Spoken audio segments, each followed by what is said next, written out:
দর্শক বন্ধুরা, আজ 25শে আগস্ট মঙ্গলবার। আজকের এই ভিডিওতে আমি আপনাদের দেখাবো চারটে বড় খবর।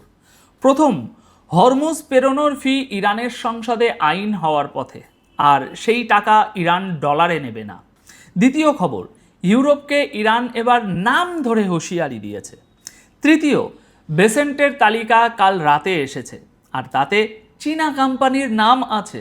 আর চতুর্থ খবর, ট্রাম্পের অনুরোধে পাকিস্তানের সেনাপ্রধান কাল তেহরানে গিয়েছেন। এখন এই চারটে খবরের প্রশ্ন একটাই, এই যুদ্ধে সবচেয়ে বড় চাপটা এখন কার ঘাড়ে? উত্তরটা শেষে বলবো। তাহলে শুরু করি প্রথম খবর, হরমুজের ফি। দর্শক বন্ধুরা, গতকাল আমরা আপনাদের বলেছিলাম যে ইরানের সংসদ হরমুজে ফি বসানোর খসড়ায় সায় দিয়েছে। আজ চলুন কাগজটার ভিতরে ঢুকি, কারণ এই কাগজের একটা লাইন গোটা খবরটাকে বদলে দেয়। খবরটা দিয়েছেন হাসান ঘাসঘাবি। তিনি ইরানের সংসদের জাতীয় নিরাপত্তা কমিশনের মুখপাত্র। রবিবারের বৈঠকে কমিশন খসড়া 3 নম্বর ধারা ধরে পাশ করেছে। আইনটার পুরো নাম হরমুজ প্রণালীর নিরাপত্তা আর উন্নয়নের কৌশলগত কর্মপরিকল্পনা। ফি নেওয়া হবে 5টা কাজের জন্য: জাহাজ চলাচলের ব্যবস্থা, পরিবেশ দেখভাল, বিশেষ অবস্থায় তেল ভরে দেওয়া, বিমা আর নিরাপত্তা। এতটা গতকালই বলা হয়েছিল। এবার নতুন লাইনটা শুনুন। ঘাসঘাবি বলেছেন, এই টাকা দিতে হবে ইরানি রিয়ালে, নয়তো এমন এক মুদ্রায় দিতে হবে যেটা ইরান নিজে ঠিক করে দেবে। মানে দাঁড়ালো, এই ফি ডলারে নেওয়া হবে না। আর ফি দেবে কারা? শুধু সেই দেশগুলোর জাহাজ যাদের পেরোনোর অনুমতি আছে। এখানে একটা কথা একটু পরিষ্কার করে বলা দরকার। দেখুন, এটা এখনও সম্পূর্ণ আইন হয়নি। কমিশনের রিপোর্ট এবার যাবে গোটা সংসদে, সেখানে ধারা ধরে ধরে ভোট হবে। তারপর কাগজ যাবে গার্ডিয়ান কাউন্সিলে, তারা সেখানে দেখবে সংবিধানের সঙ্গে এর মিলছে কিনা। আপত্তি উঠলে কাগজ আবার সংসদে ফিরে আসবে। ঘাসঘাবির নিজে কি যুক্তি দিয়েছেন সেটাও শুনুন। তিনি বলেছেন, আন্তর্জাতিক সমুদ্র আইন ভাঙা হচ্ছে না। উপকূলের দেশ নিজের জলে নিরাপত্তার দাম নিতে পারে। আর নজির হিসাবে তিনি টেনেছেন ওমানের নাম। 1982 সালের সমুদ্র চুক্তির সময় ওমান এমনই একটা ঘোষণা দিয়েছিল। সবাই অবশ্য এটা মানছে না। ফ্রান্স আর সৌদি আরব এই ফির বিরোধিতা করেছে। আমেরিকা তো গোড়া থেকেই এই ফি মানতে রাজি নয়। দর্শক বন্ধুরা, তাই এখানে আমার বিশ্লেষণটা একটু বলি। দেখুন, সবাই নজর রাখছে টাকার অঙ্কের দিকে, কিন্তু আসল কথাটা অঙ্কে নেই, আসল কথাটা মুদ্রায় আছে। একটা দেশ যদি হরমুজ পেরোতে চায়, তাকে দাম দিতে হবে রিয়ালে, বা তেহরান যে মুদ্রা বলবে সেই মুদ্রায়। বিশ্বের তেলের সবচেয়ে বড় রাস্তাটায় তাহলে ডলার লাগছে না।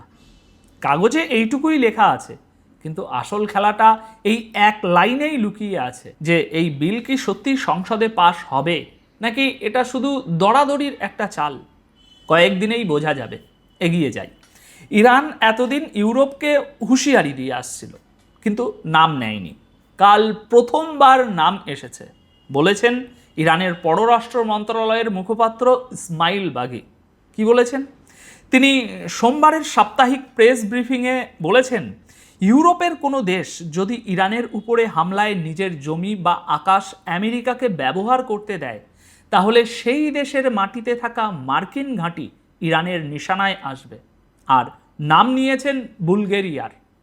বাঘের অভিযোগ, বুলগেরিয়ার মাটিতে মার্কিন বিমানে জ্বালানি ভরা হচ্ছে। তার কথাটা সোজা করে বললে এই দাঁড়ায়, কোনো দেশের ইরানকে ভয় পাওয়ার দরকার নেই, যতক্ষণ না সে নিজের ঘাঁটি হামলাকারীর হাতে তুলে দিচ্ছে। বাঘি আরও বলেছেন, হামলা যেখান থেকে আসছে সেখানেই আঘাত করা ইরানের অধিকার। আর এখন যে নৌ অবরোধ চলছে, সেটা নিজেই একটা আগ্রাসন।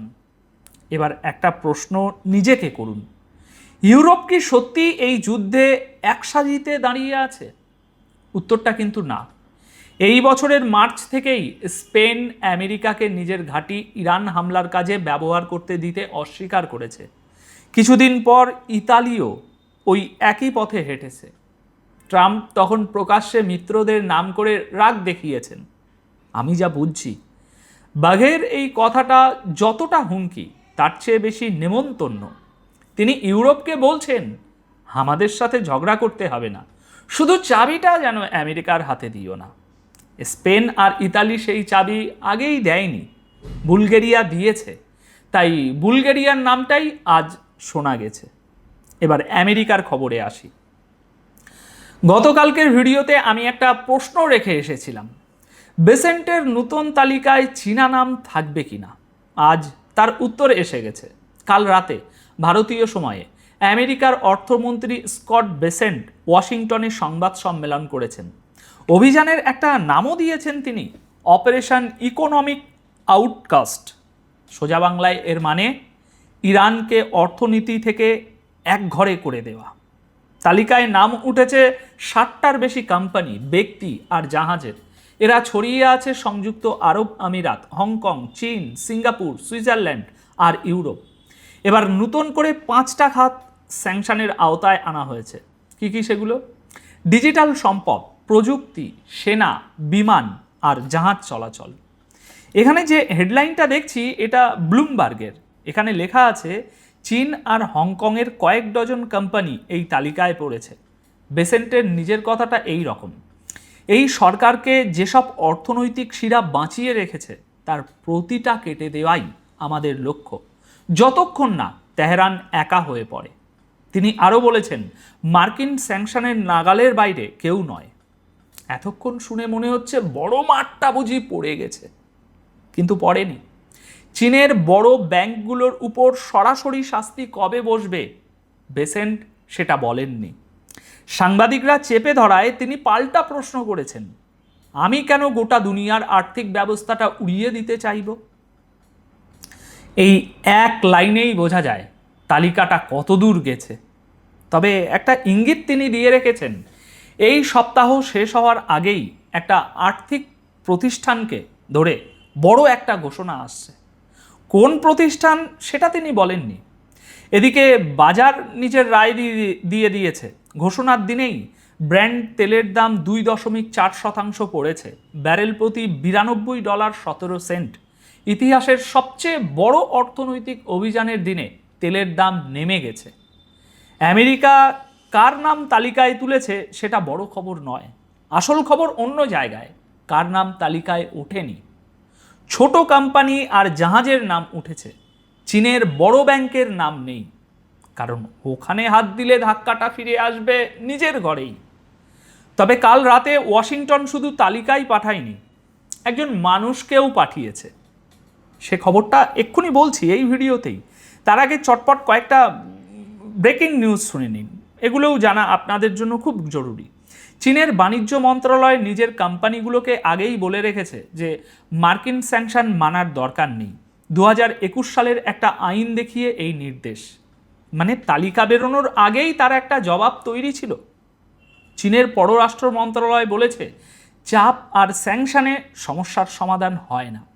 ওদিকে ইরানের ভিতরে ধাক্কাটা সত্যি। ঘোষণার দিনেই ইরানি রিয়াল সবচেয়ে নিচে নেমেছে। $1 দাম এখন 20 লক্ষ রিয়াল ছাড়িয়েছে। আর বেসেন্ট জানিয়েছেন ট্রাম্প নিজে বিশ্ব নেতাদের ফোন করে সহযোগিতা চাইছেন। এই লাইনটা মন দিয়ে শুনুন, স্যাংশন একাই যথেষ্ট হলে এই ফোনগুলো করতে হতো না। এবার আসি সেই মানুষটার খবরে। পাকিস্তানের সেনাপ্রধান ফিল্ড মার্শাল আসিফ মুনির কাল তেহরানে গিয়েছেন, আর সঙ্গে গিয়েছেন পাকিস্তানের স্বরাষ্ট্রমন্ত্রী মহসিন নকভি। তেহরানে তারা বসেছেন ইরানের স্বরাষ্ট্রমন্ত্রী ইস্কান্দার মোমিনের সঙ্গে। এই সফরটা কেন হচ্ছে সেটাই আসল খবর। দ্য ন্যাশনাল লিখেছে, গত সপ্তাহে ট্রাম্প নিজে ফোন করে মুনিরকে এই কাজটা করতে বলেছেন। মুনিরের কাজ আসলে এখানে দুটো, এক, আমেরিকা আর ইরানকে আলোচনার টেবিলে ফিরানো, আর দুই, তেহরানকে বোঝানো উপসাগরের দেশগুলোয়, বিশেষ করে আপনার সৌদি আরবে যেন হামলা না হয়। কারণ সৌদি আরবের সঙ্গে পাকিস্তানের একটা প্রতিরক্ষা সমঝোতা আছে। ইসরায়েলি কাগজ হারেটস তারা লিখেছে মুনিরের বসার কথা খেমেনির ঘনিষ্ঠদের সঙ্গেও। ব্লুমবার্গ জানিয়েছে সফর শেষ হয়েছে আজই। এবার সময়টা একটু মিলিয়ে দেখুন, যেদিন ওয়াশিংটনে 60টা নাম তালিকায় উঠছে সেই দিনই ওয়াশিংটনের অনুরোধে একজন সেনাপ্রধান তেহরানে বসেছেন। মানে এক হাতে ওরা কাগজ পাঠাচ্ছে আর অন্য হাতে বার্তা পাঠাচ্ছে। যে দেশ সত্যিই মনে করে চাপেই কাজ হবে, সেই দেশ দূত পাঠায় না। চারটে খবর চার জায়গার, কিন্তু একটা জিনিস চারটেতেই এক। ইরানের আইন বলছে ফি দেবে শুধু অনুমতি পাওয়া দেশের জাহাজ। বাঘেই বলছেন ঘাঁটি না দিলে ভয় নেই। বেসেন্টের তালিকায় নাম উঠেছে আমিরাত, হংকং, সিঙ্গাপুর আর সুইজারল্যান্ডের কোম্পানির। আর ট্রাম্পের ফোন গেছে ইসলামাবাদে। মানে দাঁড়ালো এই লড়াই আর শুধু দুটো দেশের নয়, দুপক্ষই এখন টানাটানি করছে ওই মাঝখানের দেশগুলোকে নিয়ে। সবচেয়ে বড় চাপটা তাই ইরানের ঘাড়েও নয়, আমেরিকার ঘাড়েও নয়, চাপটা তাদের ঘাড়ে, যাদের এখন একটা পক্ষ বেছে নিতে বলা হচ্ছে। এই সপ্তাহে আমি নিজে দুটো জিনিস দেখব। এক, বেসেন্টের সেই বড় ঘোষণায় কোন ব্যাংকের নাম আসে। দুই, এই সফরের পরে আমেরিকা আর ইরানের মধ্যে কোনো বার্তা চালাচালির খবর আসে কিনা। সামনের কয়টা দিন মাঠের চেয়ে টেবিলের খবরই বেশি আসবে বলে মনে হচ্ছে। এখন আপনাদের কি মনে হয়, ট্রাম্প কি সত্যি আলোচনা চাইছেন, নাকি এটা চাপ বাড়ানোরই আরেকটা ধাপ? কমেন্টে জানান। বাকিটা পরের ভিডিওতে। ভালো থাকবেন, সুস্থ থাকবেন। ধন্যবাদ আপনাদের সকলকে।